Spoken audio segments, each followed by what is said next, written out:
তো আজকে আমরা প্রেজেন্ট টেন্স, পাস্ট টেন্স এবং ফিউচার টেন্সের কিছু ট্রান্সলেশন দেখে নেব।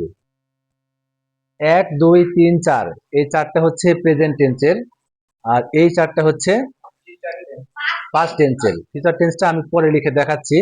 এইটা present indefinite, present continuous, present perfect, present perfect continuous. এটা past indefinite, past continuous, past perfect, past perfect continuous. আমরা শুরু করছি। আমি বলবো বাংলা, আপনারা বলবেন ইংরেজি, ঠিক আছে? আমি লিখি, আমি লিখি, আমি লিখি, আমি লিখছি, আমি লিখছি, আমি লিখছি, আমি লিখিয়াছি, আই হ্যাভ রিটেন, আমি লিখিয়াছি, রিটেন, আমি লিখিয়াছি, আমি 20 মিনিট ধরে লিখছি, আমি 20 মিনিট ধরে লিখছি, আমি লিখলাম, রোট, আমি লিখলাম, আমি লিখিতেছিলাম, আমি লিখিতেছিলাম, আমি লিখিয়াছিলাম, রিটেন, আমি লিখিয়াছিলাম, আমি লিখিয়াছিলাম, আমি 20 মিনিট ধরে লিখিতেছিলাম, আমি 20 মিনিট ধরে লিখিতেছিলাম। এখন আপনারা খেয়াল করে দেখেন যে এইখানে আমি লিখি, প্রথমে আমরা বাংলায় টেন্স খেয়াল করবো, তারপরে ইংরেজি, ঠিক আছে? এখানে ক্রিয়া কোনটা বলেন তো উপরে বাক্যে? এটা হচ্ছে ক্রিয়া, এই বাক্যে এটা ক্রিয়া, এই বাক্যে এটা ক্রিয়া, তাই না? আমরা আগে ক্রিয়াগুলো খেয়াল করতে হবে, প্রতিটা বাক্যে ক্রিয়া খেয়াল করতে হবে, ক্রিয়া বা ভার্ব। তো প্রথম বাক্যে প্রথম ভার্বটা আমরা খেয়াল করি, লিখি। এখানে ক্রিয়ার শেষে কি আছে? খ আছে। যদি এখানে ল ত ম থাকে তাহলে পাস্ট হতো, ব থাকলে ফিউচার হতো। তাহলে ল তো ম নাই, ব নাই, মানে এটা পাস্টও না, ফিউচার না, এটা প্রেজেন্ট। এখন প্রেজেন্টের ইনডেফিনিট না কন্টিনিউয়াস না পারফেক্ট, এটা কেমন করে বুঝবো আমরা? যদি এখানে তে থাকতো তাহলে হতো প্রেজেন্ট কন্টিনিউয়াস, আ থাকলে হতো পারফেক্ট, সময় যেতে থাকলে হতো পারফেক্ট কন্টিনিউয়াস। এগুলো কিছু নাই, মানে ইনডেফিনিট, প্রেজেন্ট ইনডেফিনিট। আর এখানে দেখেন লিখছি, তার মানে লিখিতেছি। এখানে একটা তে আছে, আমাদেরকে এটা দেখতে হবে সাধু ভাষায়। লিখছি মানে লিখিতেছি, তে আছে, তে মানে কন্টিনিউয়াস, স মানে প্রেজেন্ট, প্রেজেন্ট কন্টিনিউয়াস। এখানে আ আছে, আ মানে পারফেক্ট, প্রেজেন্ট পারফেক্ট। এখানে সময় যুক্তে, এটা হচ্ছে প্রেজেন্ট পারফেক্ট কন্টিনিউয়াস, ঠিক আছে? এখানে ম আছে, পাস্ট ইনডেফিনিট। এখানে ম আর এখানে তে, পাস্ট কন্টিনিউয়াস। এখানে ম, এখানে আ, পাস্ট পারফেক্ট। এখানে ম, এখানে তে, এখানে সময়, পাস্ট পারফেক্ট কন্টিনিউয়াস। এখন ইংলিশ দেখেন, সাবজেক্ট প্লাস শুধুমাত্র ভার্ব। এখানে সাবজেক্ট প্লাস শুধুমাত্র ভার্ব নিয়েছি, রাইট মানে লেখা, এটা মূল ভার্ব।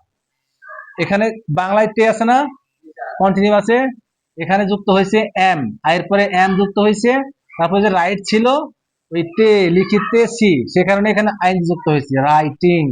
এখানে আইন ছিল উপরে, উপরে কোনো আইনজি নাই, নিচে যুক্ত হয়েছে আইএনজি আর এম। এখানে তেছি, সে কারণে এখানে আছি, লিখি আছি, মানে লেখা সম্পূর্ণ হয়েছে। এখানে যুক্ত হয়েছে কি হ্যাভ, এই যে আয়তনে এখানে হ্যাভ বসছে, হ্যাভ। তারপরে রাইটের পাস্ট পার্টিসিপল নিয়েছি রিটেন, কেননা এখানে আ বলা হয়েছে, লিখে আছি, ঠিক আছে? আর এখানে আমি 20 মিনিট ধরে লিখছি, ঠিক আছে? 20 মিনিট সময় উল্লেখ করা হয়েছে, আর লিখছি মানে লিখিতেছি। তাই এখানে এই যে হ্যাভ বিন, সাবজেক্টের পরে হ্যাভ বিন নিতে হবে, তারপরে ভার্ব প্লাস আইএনজি, তারপরে এখানে সময় উল্লেখ করা থাকবে। পাস্ট টেন্সেও একই রূপ, শেষে ম আছে, মানে সবগুলা পাস্ট টেন্স, ম থাকলে পাস্ট টেন্স সেটা আমরা জানি। আর এখানে ময়ের সঙ্গে যুক্ত হয়েছে তে, তে মানে কি কন্টিনিউয়াস, এটা পাস্ট ইনডেফিনিট, এটা তে থাকার জন্য পাস্ট কন্টিনিউয়াস, এটা আ থাকার জন্য পাস্ট পারফেক্ট, আর এটা সময় যোগ তে আছে, শেষে ম আছে, পাস্ট পারফেক্ট কন্টিনিউয়াস।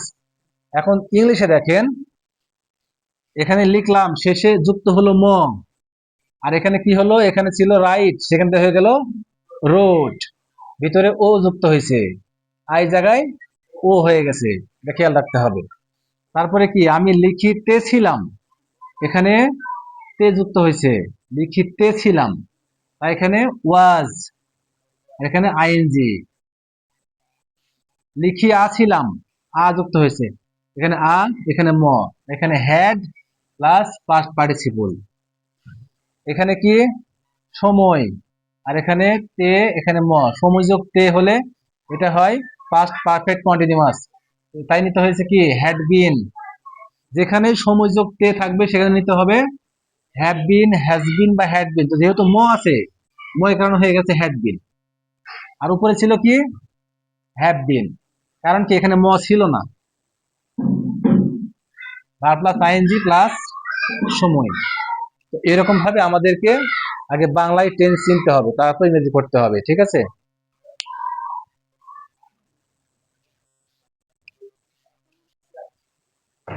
এখন আমরা দেখে নিব ফিউচার টেন্সের present, future indefinite, future continuous, future perfect এবং ফিউচার পারফেক্ট কন্টিনিউয়াস টেন্সের ট্রান্সলেশন সমূহ। দেখেন, একটা বৈশিষ্ট্য কি, ফিউচার টেন্সে যে ভার্বগুলো দেখছি আমরা, ঠিক আছে, এই ভার্বগুলোর কি কি চিহ্ন আছে সেগুলো আমরা দেখে নিব। শেষে দেখেন ব আছে, সবগুলো শেষে কিন্তু ব আছে। আমরা জানি ব মানে ফিউচার টেন্স। তো এটা ফিউচারের ইনডেফিনিট কেন হলো, এখানে তে নাই, আ নাই, সময় যোগ তে নাই, ঠিক আছে। এটা কন্টিনিউয়াস কেন হলো, এখানে তে আছে। এটা ফিউচারের পারফেক্ট, এখানে আ আছে।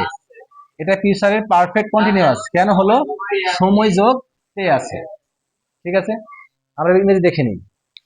এখানে দেখেন আই নিয়েছি, তারপরে এটা রাইট মূল ভার্ব প্রেজেন্ট ফর্ম, তার আগে একটা উইল বসাইছি, এখানেও উইল, এখানেও উইল, ঠিক এখানেও উইল।